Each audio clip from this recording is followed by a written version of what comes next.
Hello. Couple details about real estate that you probably did not know. So you can always buy down a point when you are financing a home, but did you know that the seller has to pay the buy down points fee? So what happens in that case, you will not really want to bombard the seller with both negotiating the price and asking for closing costs towards your lender's fees. So better to look at the situation, which one is more important to you.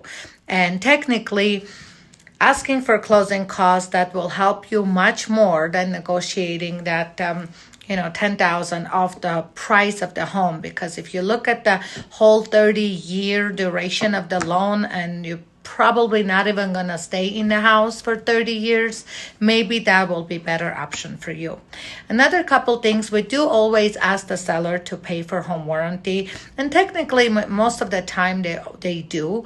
What's good about it, it's you're buying a new house you really don't know much about, and I'm not saying sellers are hiding things, but it's Murphy's Law or whatever, but it happens. After you buy a house, you move in, and there are a few things that start breaking. So always ask for home warranty. Well, unless you're working with me as your representative, as your agent, I'll make sure that it's all done properly in the contract. Now, other things, what is a walkthrough? Why do we do a walkthrough and why it's super important?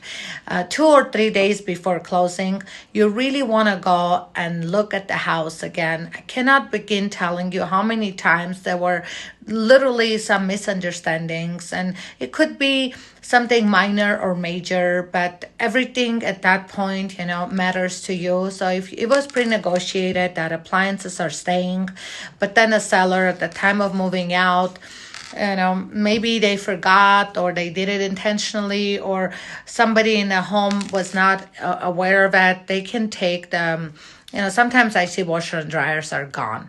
So what happens at that point, we put a soft stop on the closing and ask everything to be returned. If you're buying a house that is furnished or partially furnished, could be outside furniture or paintings or light fixtures, you must go 3 days before closing and make sure everything that you talked about is there, and overall do a walkthrough and say that everything looks good. All right, you guys, those are a couple things for today.